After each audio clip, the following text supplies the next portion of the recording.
under Northcom and under the new Homeland Brigade, it was first going to be 3,000, and then 20,000, and then 40,000.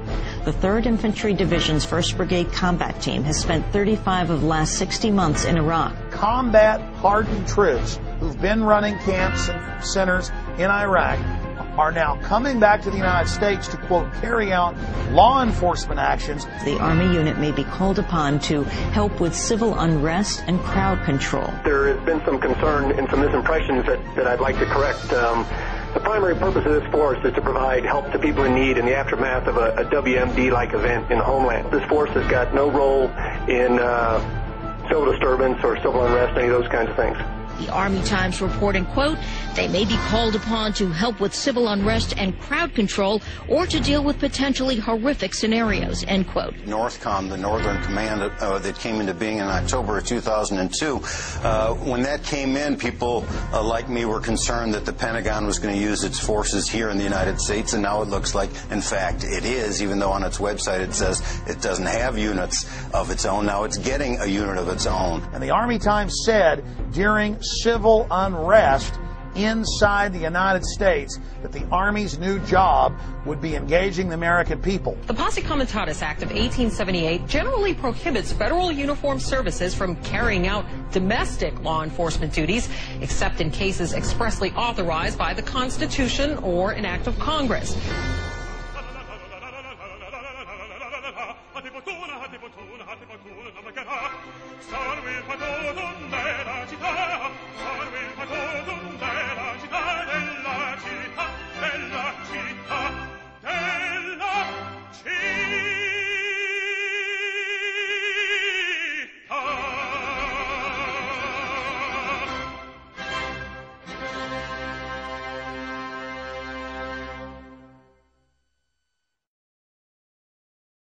They can't just come in and say, you know, I want to see everything in your car, I want to see everything in your house, I want to go through your computer. You either have to voluntarily hand that over to them, or they have to have probable cause and get a warrant to do that. So it's very clear that the government does not have the authority to be spying on us. That was not the intent of our founders when they created this system of government. Over the last decade, we've seen the introduction and enactment of some of the most dangerous legislation ever to be conceived by our elected officials, who have not forgotten who they serve, but only now reveal to the American people, through the fruit of their own actions, that our rights and our freedoms are secondary. The USA Patriot Act allows for American citizens to be picked up and incarcerated indefinitely without charges, and allows law enforcement to conduct warrantless and secret searches of Americans' property and possessions. The Military Commissions Act dissolved the cornerstone of our Constitution by removing the writ of habeas corpus, allowing the permanent imprisonment of enemy combatants, and disallowing petitions to the court to know why you've been locked up in the first place.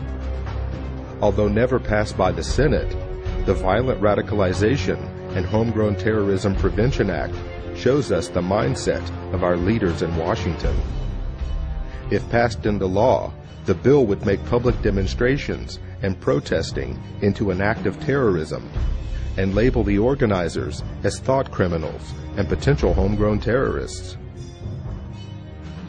Now that the federal government has the authority to sneak, snatch, and lock up its own citizens, a new bill has been introduced by Congress that gives the feds a place to hold those outspoken dissenters and potential domestic terrorists. The National Emergency Centers Establishment Act, or H.R. 645, allocates military bases to be converted into FEMA emergency centers. It also mandates that these camps be built complete with public works, medical, and educational facilities, just like the Japanese internment camps of the 1940s. Why is the media on one hand saying there are no FEMA camps, but on the other hand, legislation has been introduced to build them? H.R. 645, titled the National Emergency Centers Act, directs the Secretary of Homeland Security to establish national emergency centers throughout the United States. It's all being done for your own good. The bill directs these camps to be built in existing military installations, whether operational or not, for the stated purpose of providing temporary housing and to meet other appropriate needs as determined by the Secretary of Homeland Defense. Here's H.R. 645 legalizing what has already been developed, what's already been paid for by FEMA. And that is these FEMA camps for everybody's safety, these FEMA camps for everybody's comfort, these FEMA camps that the people need during emergencies. The government doesn't build things that are not needed or that there aren't contingency plans that say there's a reason for them. Also, it's been reported by WorldNet Daily that the Department of Homeland Security has already awarded nearly a $400 million contract to Halliburton to build some temporary detention centers on an as-needed basis. We know this is their main attack profile, is old, shut-down bases. And so you go point them out and go, look, the barbed wire's facing in, or look, this is a designated FEMA camp. And they say, well, where are the people? Where are the people in the camp? The point is, it's a designated facility for that. Conceivably, these are the kinds of camps that could be used for political dissidents, just like occurred in Nazi Germany. I got a feeling in the next few years that you may start to see some American citizens end up in these camps for questioning the government. The president can declare a national emergency, and it can be anything. It can be a hurricane, or it can be political protests or civil disorders like we saw in the race riots. I think the government's anticipating that there's going to be a increased reaction against the economic downturn, and this could lead to the kinds of street riots and protests we've seen in countries such as France. If we do not have a government which is controlled and limited by the Constitution, then our personal motives and preferences are irrelevant. It doesn't matter if you have freedom of speech if you're in a, FEMA concentration camp. It doesn't matter. You're certainly not going to be allowed to have a gun inside a concentration camp. And, all of our rights are predicated on a free America. And if we don't have a free America, all of the other questions become moot. Don't these companies have a responsibility morally if they're in there building camps and building shackles and building barbed wire facing in to speak out and say this is unconstitutional in the United States? Well, of course they do. But Kellogg Brown and Root was connected to some of the contracting that went on at Camp X-Ray, Guantanamo Bay in Cuba.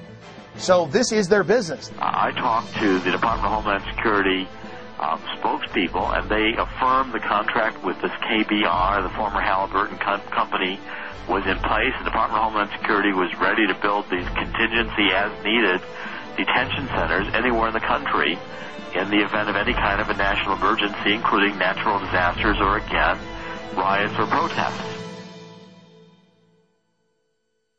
Just because you think someone might commit a crime doesn't mean that they have done anything. And does not mean that you have the right to punish them for what you think they are going to do.